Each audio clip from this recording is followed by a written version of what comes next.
नमस्कार श्रोताओं, कार्यक्रम सप्ताह का साक्षात्कार के साथ मैं प्रतुल जोशी एक बार फिर उपस्थित हूँ। दोस्तों, हम आपको बता दें कि आज हमारे साथ इस कार्यक्रम में शामिल हैं जाने माने अभिनेता, गीत लेखक और भी बहुत सारी प्रतिभाओं के धनी गोपाल दत्त जी, जो कि ताल्लुक रखते हैं नैनीताल से और आज आप अपना झंडा बिल्कुल फहरा रहे हैं मुंबई में। गोपाल जी, आपका कार्यक्रम में स्वागत है। आमंत्रण के लिए बहुत बहुत धन्यवाद आप जी।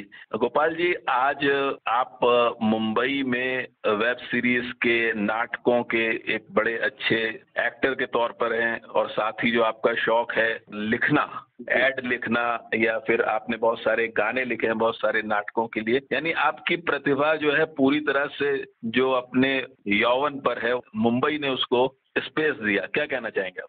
जी, बात बिल्कुल सही है। लेकिन ऐसा है कि ये शहर इतना बड़ा है और यहाँ इतने प्रतिभावान लोग हैं, तो आपको भी थोड़ा सा मौका मिलता है कि आप ट्राई करें चीज़ें। जो जो मेरे बस में था मैंने ट्राई किया और अच्छा रिस्पॉन्स मिला लोगों का और लोगों ने सराहा। और तो सभी जितने भी लोगों के मैं संपर्क में आया उन सभी का हाथ है इसमें, उन सभी को धन्यवाद है। जी। इसके पीछे आपको क्या लगता है कि कुमाऊं का कितना योगदान है आपके व्यक्तित्व को आगे बढ़ाने में?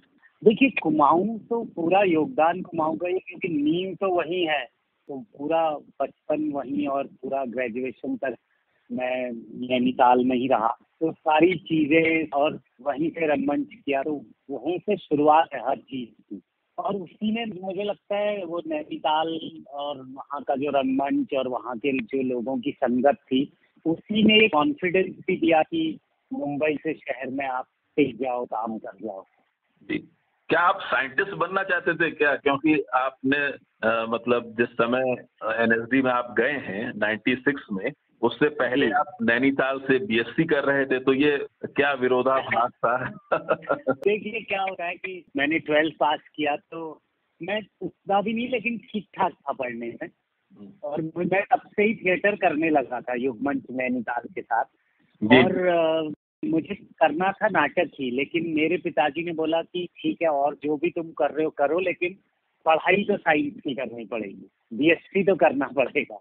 तो मैंने कहा ठीक है, मैं करूँगा तो नाटक ही, लेकिन आपके लिए मैं बीएससी कर लेता हूँ। कहीं मैं पढ़ रहा था कि आप जो है वो नैनीताल की मॉल रोड में घूमने के बड़े शौकीन थे, और एक दिन आपको पता चला कि आपका एक दोस्त नहीं घूमता, तो आपने पूछा उससे कि भाई तुम क्यों नहीं घूमते, तो उसने बताया कि मैं रिहर्सल में जाता हूँ।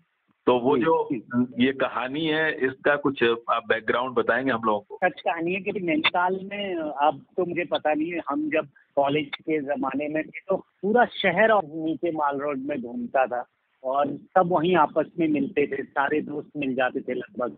सब दोस्तों के अपने अपने ग्रुप हुआ करते थे, तो सारे ग्रुप आपस में टकराते थे, हाय हेलो होती थी और फिर आगे बढ़ जाते थे। तो एक दोस्त था जो कभी आता नहीं था, उसमें दिखता नहीं था। तो मैंने एक दिन पूछा उससे कि भाई तुम कहाँ जाते हो? उसने बोला मैं रिहर्सल पे जाता हूँ। मैंने बोला मैं भी आता हूँ, और इत्तेफाक से मेरे बड़े भाई भी जाने लगे थे उन्हीं दौरान रिहर्सल में।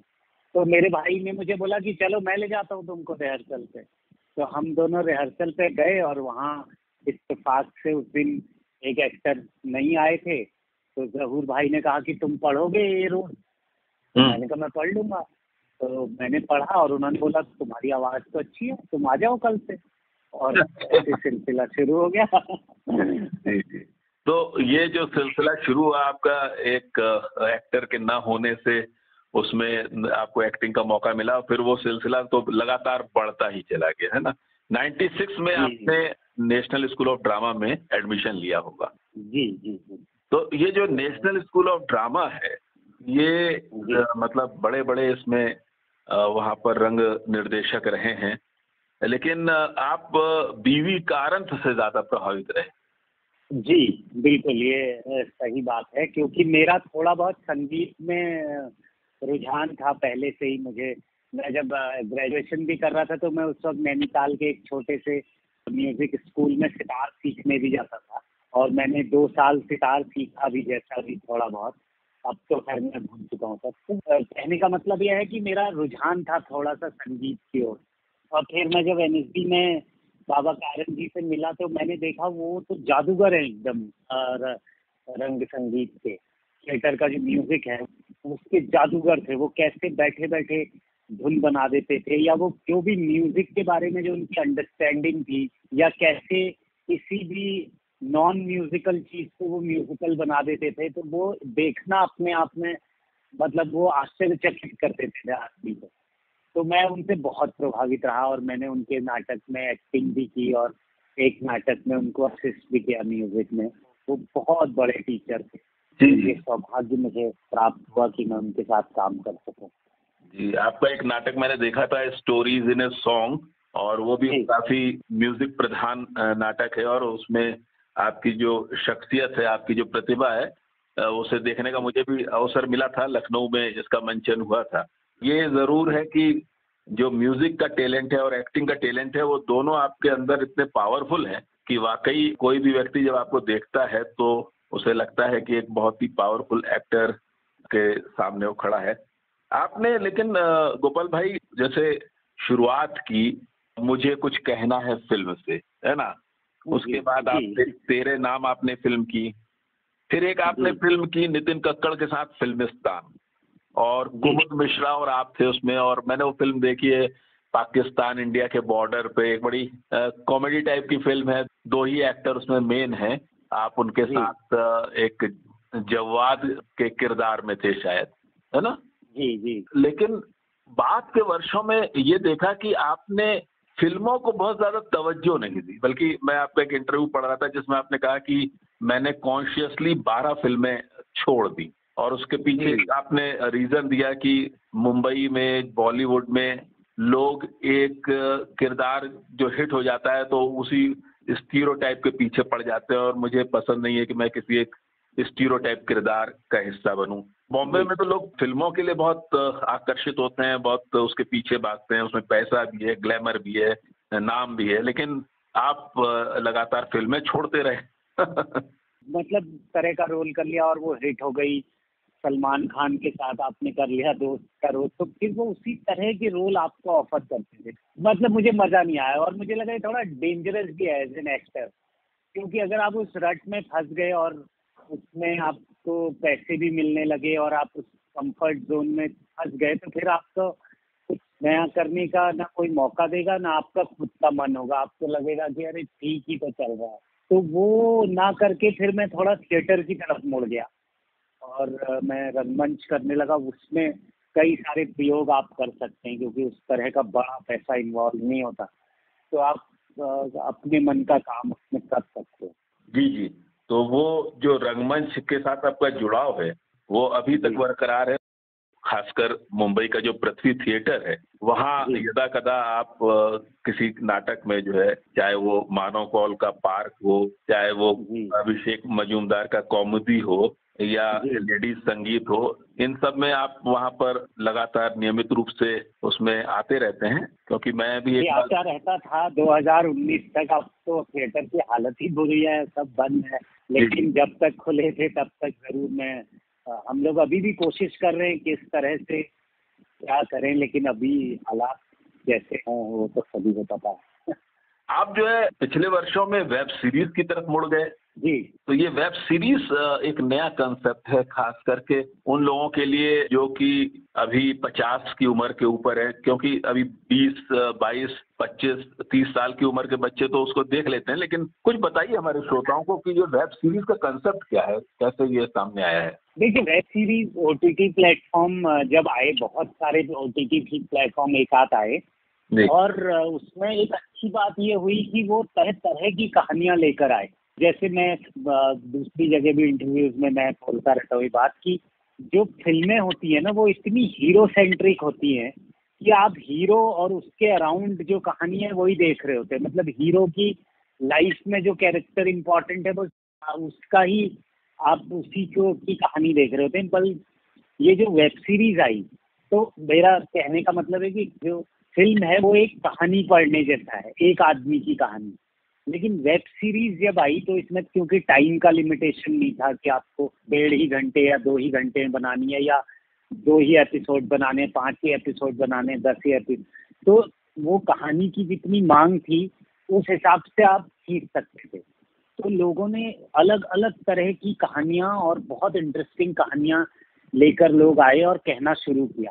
वेब सीरीज मैं कहता हूँ हमेशा कि वो नॉवल पढ़ने जैसा है, एक बड़ा नॉवल पढ़ने जैसा है, जिसमें आप कई सारे किरदारों की कहानियां एक साथ देख रहे होते हैं और समझ रहे होते हैं। तो वो बहुत ही मुझे लगता है एक अच्छी चीज हुई है। और अभी तक सेंसरशिप का भी उतना दबाव नहीं है, तो आप अलग अलग तरह की कहानियां कह रहे हैं। मुझे लगता है कि अभी अभी यंग लोग हैं, लेकिन अब धीरे धीरे छोटे बी टाउन्स और सब जगह लोग धीरे धीरे वेब सीरीज का कॉन्सेप्ट समझ रहे हैं और देखना शुरू कर रहे हैं, क्योंकि यही फ्यूचर है। मतलब इंटरनेशनल कंटेंट से लेके नेशनल कंटेंट आपको सब एक जगह दिख रहा है और सेम क्वालिटी का दिख रहा है। तो मुझे लगता है ये फ्यूचर है एंटरटेनमेंट का। ये तो आपने किस तरह की वेब सीरीज की है, कुछ बताएं हम लोगों को। देखिए, मैंने तो बहुत सारी की है।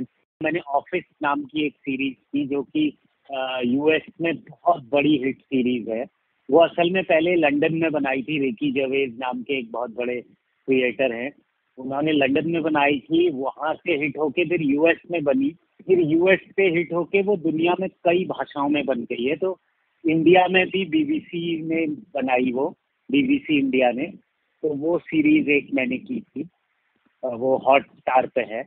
फिर मैंने दिल्ली क्राइम नाम की एक वेब सीरीज की, जिसको एमी अवार्ड मिला है, इंटरनेशनल एमी, जो लगभग ऑस्कर के बराबर का अवार्ड है। तो इंडिया में अभी तक किसी चीज को इतना बड़ा अवार्ड मिला नहीं किसी सीरीज को। तो दिल्ली क्राइम नेटफ्लिक्स पे है। फिर सोनी लिव पे अभी कल एक वेब सीरीज हुई है, अगर आप लोगों को मौका मिले तो जरूर देखिए। उसका नाम है काठमांडू कनेक्शन। ये भी चल रही है? तो जी, कल ही रिलीज हुई है। अच्छा। तो ओटीटी प्लेटफॉर्म का यही फायदा है ना, चल रही है, मतलब वो है, आपको जब देखना है तब देखिए। ये सारी की सारी हैं, मतलब आप नेटफ्लिक्स पे जाइए, डेली क्राइम ढूंढिए और देख लीजिए, वो हमेशा के लिए है। या ऑफिस अगर आपको देखना है तो आप हॉटस्टार पे जाइए और ऑफिस देख लीजिए। ऑफिस हिंदी में या अंग्रेजी में? हिंदी में है, हिंदी में। जी जी। अच्छा, और ये एक जो टीवीएफ है, ये क्या कंसेप्ट है टीवीएफ? टीवीएफ जब इंटरनेट नया नया आ रहा था और जब लोगों को इंटरनेट मिलना शुरू हुआ, तो टीवीएफ और एआईबी, ये दो कंपनीज थी जिन्होंने शॉर्ट वीडियोस बनाने शुरू किए, छोटे छोटे वीडियोस बनाने शुरू किए, मतलब एंटरटेनिंग वीडियोस थे। तो वो वीडियोस हिट होने लगे, बहुत लोग उसको देखने लगे, मतलब लाखों में उसकी संख्या हो गई, उसके व्यूअरशिप की। और धीरे धीरे टीवीएफ इतना पॉपुलर हो गया कि अब टीवीएफ बड़े सीरीज बनाता है। जैसे अभी पंचायत नाम का एक टीवीएफ का सीरीज है, जिसको बहुत तारीफ मिली है इंटरनेशनली, जो कि बहुत सुंदर कहानियां हैं। बिल्कुल उसको देख के आपको मालगुडी डेज की याद आ जाएगी, इतनी सुंदर कहानियां हैं। अच्छा। जी जी जी, पंचायत नाम है उसका, रघुवीर यादव है उसमें। मैं उसमें नहीं हूँ, लेकिन वो सीरीज बहुत बढ़िया। जी जी। तो रघुवीर यादव, नीना गुप्ता और ये सब लोग उसमें हैं। तो कहने का मतलब यह है कि इंटरनेट आने से जो एंटरटेनमेंट का वर्ल्ड था वो खुल गया। और उसमें जो इम्पोर्टेंट चीज हुई, जैसे टीवी पे आप कोई चीज देखते हैं ना, तो 9 बजे अगर कोई टीवी पे चीज आ रही है तो आपको 9 बजे ही वेट करना पड़ेगा और आपको 9 बजे ही देख पाएंगे आप। तो उसको बोलते हैं अपॉइंटमेंट व्यूइंग, कि आपकी अपॉइंटमेंट है कुछ देखने के लिए ना। इंटरनेट ने ये चीज खत्म कर दी, अपॉइंटमेंट व्यूइंग। इंटरनेट ने क्या किया कि जब आपको फुर्सत है, कहीं भी आप हैं, मतलब आप सफर कर रहे हैं या कहीं घर में बैठे हैं या कहीं भी हैं, आप अपने टाइम अपनी मर्जी के हिसाब से चीजें देख सकते हैं और जितनी चाहे उतनी देख सकते हैं। आपको लगा कि मैं 10 मिनट देख लेता हूँ, तो 10 मिनट आप रोक के फिर बाकी आगे देखते। तो इसने एक बहुत बड़ा वर्ल्ड खोल दिया एंटरटेनमेंट के लिए, और उसका फायदा बहुत सारे कलाकारों को, क्रिएटर्स को और टेक्नीशियंस को, सभी लोगों को हो रहा है। जी जी। और एक बात है, लेकिन इसमें जो दर्शक वर्ग है वो अभी मुझे लगता है महानगरों और बड़े नगरों के यूथ ज्यादा उसमें इन्वॉल्व हैं। अभी ये बहुत ज्यादा नीचे परकुलेट डाउन होके छोटे कस्बों और दूर दराज के इलाकों में भी शायद नहीं पहुंचा है। आपका क्या मानना है, क्योंकि आपको तो रिस्पांस हर जगह से मिलता होगा? जी जी जी, मैं आपसे सहमत नहीं हूँ। मैं इस बात से सहमत हूँ कि जो एक सर्टन एज ग्रुप है उसके पास नहीं पहुँचा है, बिकॉज वो थोड़ा टेक्नोलॉजिकली उतने साउंड नहीं है जो 40-50 के ऊपर के लोग हैं, लेकिन जो यूथ है, जो यंग लोग हैं, वो तो पूरा क्रॉस द कंट्री देख रहे हैं। इसमें ये भी एक अच्छी चीज़ है ना, आपको तुरंत रिस्पॉन्स पता चल जाता है, क्योंकि लोगों का कमेंट्स आ जाते हैं, लोग आपके इंस्टाग्राम पे बोल देते हैं कि अच्छा लगा या बुरा लगा, और कहाँ से बोल रहे हैं, कहाँ देख रहे हैं, ये भी पता चलता है। यंग लोग तो सब जगह देख रहे हैं। मैं अभी कुछ दिन पहले दोराहाट गया था, मेरे भाई वहाँ जो इंजीनियरिंग कॉलेज है उसमें लाइब्रेरियन है, तो दोराहाट जैसे छोटी जगह भी लोगों ने देखा हुआ था, लोग पहचान रहे थे, तो अच्छा लगा मुझे। पूरी सीरीज देखी उनकी। जी जी। ये एक बात बताइए गोपाल जी कि जो वेब सीरीज में आप एक्टिंग करते हैं या काम करते हैं, और फिल्मों में भी आपने बहुत सारी फिल्मों में काम किया, तो अंतर क्या होता है दोनों की? मतलब जो उसकी निर्माण प्रक्रिया है वो तो एक जैसी होती है, कैमरे और सारी चीजें, वैनिटी जो गाड़ियां हैं, तमाम चीजें हैं, लेकिन क्या कोई अंतर होता है दोनों में? किस तरह का अंतर होता है अगर होता है तो? अंतर मेकिंग वाइज कोई अंतर नहीं है। अब तो जो बजट्स हैं वो भी फिल्मों के बजट से भी बड़े होने लगे हैं वेब सीरीज के, और अब तो इंटरनेशनल प्लेटफॉर्म्स भी आ रहे हैं। जैसे मैं अभी इनफैक्ट मैं दिल्ली में ही शूट कर रहा था लॉकडाउन होने से पहले। लायंस गेट नाम का बहुत बड़ा प्रोडक्शन हाउस है हॉलीवुड का, तो वो इंडिया में अपना प्लेटफॉर्म लेके आ रहा है जिसका नाम है लायंस गेट प्ले। जब इतने बड़े प्लेटफॉर्म्स आ रहे हैं तो उनके बजट भी बहुत बड़े हैं और पूरी सुविधाओं के साथ है। एक ही फर्क है कि अब थोड़ा सा कहानी पे वो लोग ज्यादा ध्यान देते हैं। जैसे मैं पहले भी बोला ना, फिल्में हीरो सेंट्रिक है, फिल्मों में लोग हीरो हीरोइन देखने जाते हैं, लेकिन वेब सीरीज में लोग कहानी देखते हैं। जैसे अगर पता नहीं आपने सुना है कि नहीं सुना है, अर्शद मेहता पे एक बहुत बड़ी वेब सीरीज बनी है जिसका नाम है स्कैम। वो सोनी लिव पे है, वो इंटरनेशनली हिट है वो। यही बस एक अलग बात है कि कहानी और अच्छी एक्टिंग, अच्छी राइटिंग, इस पर बहुत जोर दिया जा रहा है। जी, मतलब प्रोफेशनलिज्म पूरे परफेक्शन के साथ वहां पर भी रहता है। आपका एक सीरियल कभी कभी मैं देखता था साइरस ब्रोचा के साथ, द वीक दैट वाजंट, उसमें आया आप अरविंद केजरीवाल के किरदार में नजर आते थे। उसने भी काफी आपको पॉपुलर किया लोगों के बीच में, उसके बारे में क्या कहना चाहिए? वो बहुत इम्पोर्टेंट शो है मेरी लाइफ में, क्योंकि जब मैंने फिल्में करना बंद कर दिया तो मैं ये एक ही शो कर रहा था, जो कि अब इस चैनल का नाम न्यूज़ 18 है, बट पहले उसका नाम CNN IBN था। तो उस चैनल पे वो एक शो में करता था जिससे मेरा ब्रेड एंड बटर चला, और जिससे मुझे थिएटर करने की एक तरह की नौकरी थी कि आप हर हफ्ते जाते थे, हफ्ते में एक दिन उसकी शूटिंग होती है, और वो करंट टॉपिक्स पे शो है, जो भी इस हफ्ते हुआ है न्यूज में उसी का एक फनी टेक है। और वो पिछले 14 साल से चल रहा है और 12 साल से मैं कर रहा हूँ, वो अभी भी आता है। जी जी जी। न्यूज़ 18 पे अभी भी वो देख सकते हैं आप, हर सैटरडे संडे को। अच्छा अच्छा। शायद अभी उसकी रेटिंग थोड़ी कम हुई हो, पता नहीं क्या बात है, लेकिन एक समय में तो काफी वो टीवी के प्रोग्राम्स की रेटिंग में काफी हाई था। क्या हो गया है कि चैनल इतने आ गए ना, न्यूज चैनल, तो अभी आदमी उलझ जाता है न्यूज चैनल में। पहले थोड़े कम थे, बट वो शो अभी भी अच्छा कर रहा है। अभी भी हमको बेस्ट न्यूज बेस्ड शो का अवार्ड मिला पूरे एशिया में।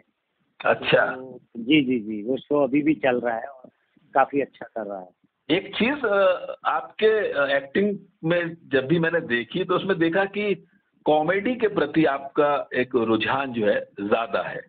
मतलब आप जिस भी किरदार को करते हैं तो उसमें कुछ कॉमिक टच जरूर होना चाहिए, ऐसा है कुछ?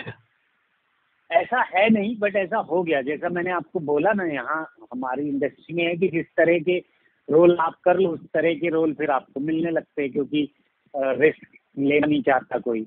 लेकिन उसके लिए भी मैंने अब जो है ये डिसीजन लिया है कि मैं नहीं करूँ। तो इसीलिए अगर आप दिल्ली क्राइम देखेंगे नेटफ्लिक्स पे, या जो अभी काठमांडू कनेक्शन में बोल रहा हूँ, तो ये बिल्कुल डिफरेंट कैरेक्टर। जैसे दिल्ली क्राइम में मैं एक पुलिस वाला है, वो निर्भया केस पे है, तो उसमें एक पुलिस वाला है जो उसमें से एक सस्पेक्ट को पकड़ के लाता है। या फिर ये काठमांडू कनेक्शन जो अभी रिलीज हुआ है, इसमें मैं एक CBI ऑफिसर हूँ जो एक केस में सिंसियरली जुटा हुआ है और उसमें कैसे वो लगे रहता है, वो कहानी है। तो अलग अलग तरह के रोल्स अब आ रहे हैं और मैं आप अपने को किसी एक फ्रेमवर्क में नहीं बांधना चाहते, बल्कि आप हर बार उस फ्रेमवर्क को तोड़ के एक नया फ्रेमवर्क क्रिएट करने के कोशिश में रहते हैं, ऐसा लगता है। जी, मैं ट्राई करना चाहता हूँ, मतलब उसमें कई बार सफलता मिलती है, कई बार नहीं मिलती, लेकिन मैं ट्राई तो करना चाहता हूँ कि मैं एक उसमें ना बच जाऊँ। और यही कॉन्शियस डिसीजन था। तो अभी लोग जो जिन्होंने ये नेटफ्लिक्स का डेली क्राइम और ये देखा है, वो सब लोग थोड़ा सा ये होते हैं कि अरे बिल्कुल आप अलग लग रहे थे और आपको अलग अंदाज में देखा और सोचा नहीं था, और ये सब बातें सुनने को मिलती है तो अच्छा लगता है। जी, एक बात बताइए कि इतनी सारी चीजों के बावजूद, यानी एक्टिंग के इतने मंचों में जाने के बावजूद, मुझे कहीं ना कहीं ये लगता है कि आपका पहला प्रेम तो लिखना है।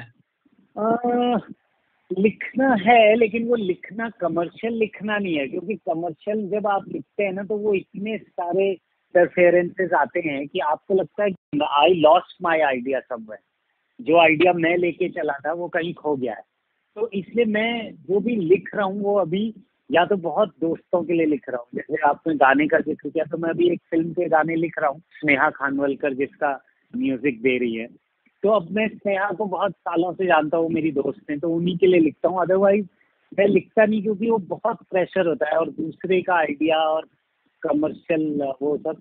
तो मैं जो अभी लिख रहा हूँ, मैं अभी अपने लिए लिख रहा हूँ।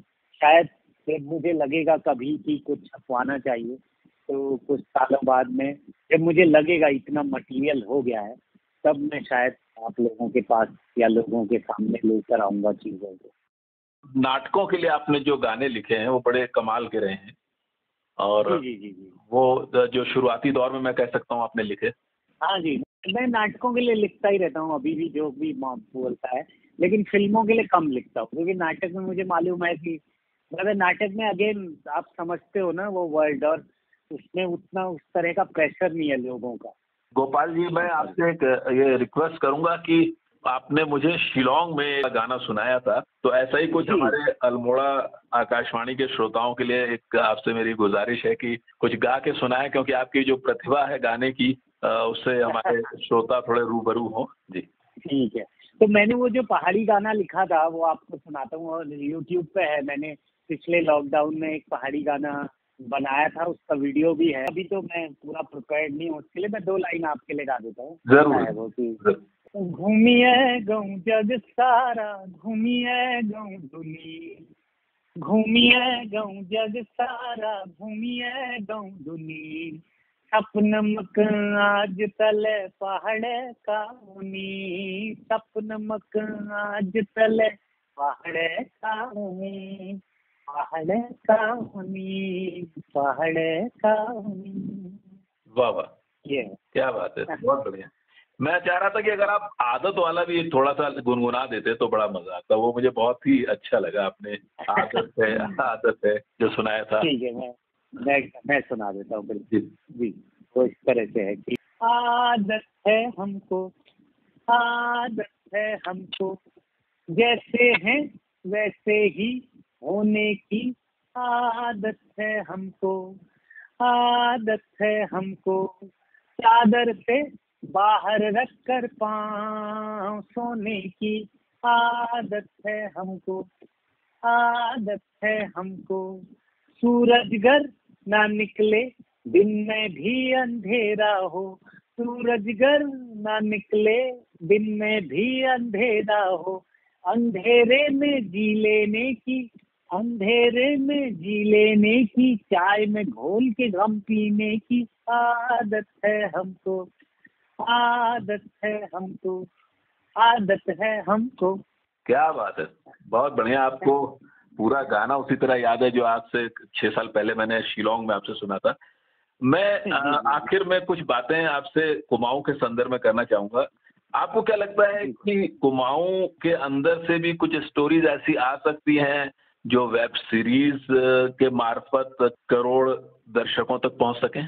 बिल्कुल आ सकती है और आनी ही चाहिए, क्योंकि अभी तक जिस तरह से बाकी जो हमारे अलग अलग स्टेट्स हैं, बाकी कल्चर्स हैं, एक्चुअली वो मैं कहूँगा कल्चर्स जो हैं वो देखे हैं दुनिया में, लेकिन हमारा जो कल्चर है, हमारा कुमाऊं का, पहाड़ का, उत्तराखंड का, वो अभी तक उस तरह से फुल फ्लेज्ड हम अभी तक दिखा नहीं पाए।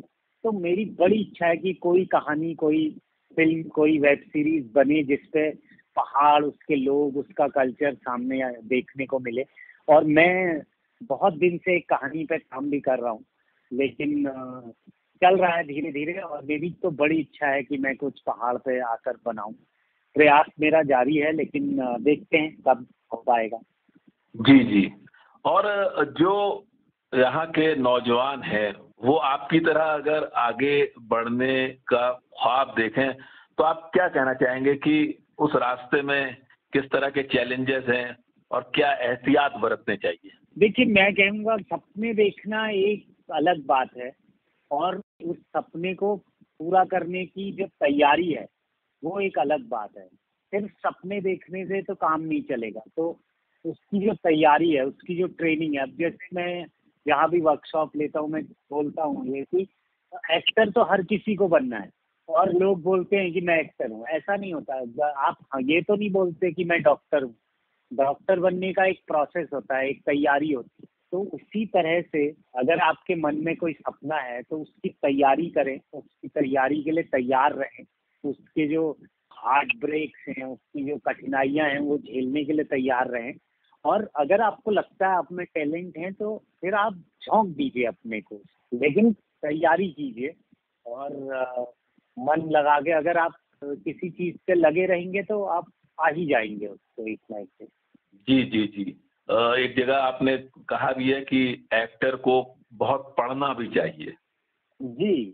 जबकि हम लोग देखते हैं कि बहुत सारे एक्टर्स जो है वो पढ़ाई लिखाई के मामले में काफी कमजोर साबित दिखते हैं, लेकिन ये जी, वही बात है। मैं हमेशा बोलता हूँ कि असल में एक्टर क्या है? एक्टर है जो ह्यूमन बिहेवियर है उसका साइंटिस्ट है।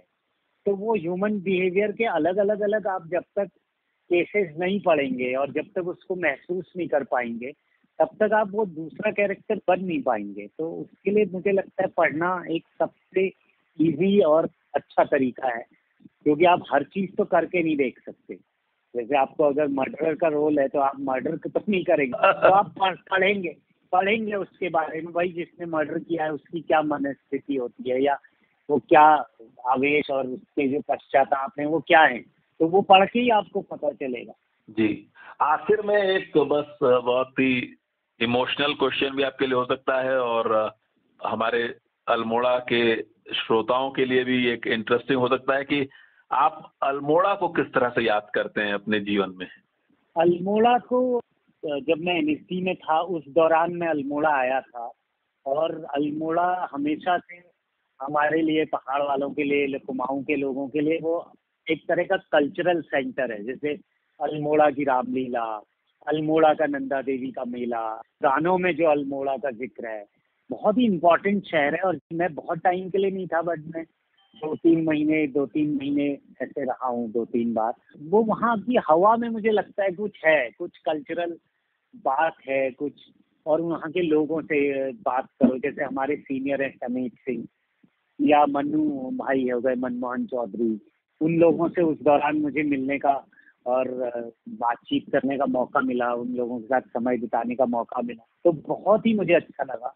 और अल्मोड़ा में मतलब आके कुछ करने की इच्छा तो बहुत है, लेकिन वही है कि कब मौका मिलेगा। एक्चुअली मैं एक फिल्म लिख रहा हूँ बहुत दिन से, जो उसी रीजन में शूट करने की सोच रहा हूँ। देखते हैं, अगर मौका मिला तो जरूर दोबारा अल्मोड़ा और बाकी सब लोगों से संपर्क किया जाएगा और फिर से कुछ दिन बिताए जाएंगे अल्मोड़ा में। जी, आपने एक बड़ी आशा की किरण जगा दी है और साथ में इस बात का इंतजार भी हम सबको रहेगा कि आप कब उस फिल्म की शूटिंग यहाँ शुरू करेंगे और वो फिल्म किस तरह से बनेगी, उसमें क्या कंटेंट होगा और किस तरह से अल्मोड़ा और कुमाऊं का जो सांस्कृतिक पक्ष है उसमें वो दिखाई देगा पूरी दुनिया को। काफी हम लोग होपफुल हो रहे हैं आपकी बात सुन के और मुझे उम्मीद है कि इस दिशा में आप जरूर जल्द ही आगे बढ़ेंगे। कोशिश तो है, लेकिन इतना आसान भी नहीं होता। उम्मीद है कि एक ना एक दिन मैं बनाऊंगा वो, और मैं लिख रहा हूँ उसको बहुत टाइम से, और ऑलमोस्ट वो एक फर्स्ट ड्राफ्ट का रेडी है।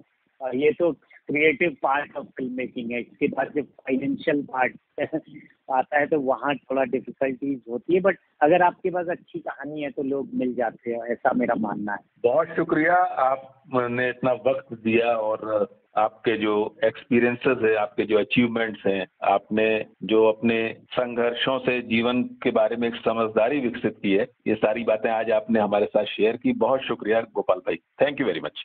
Thank you.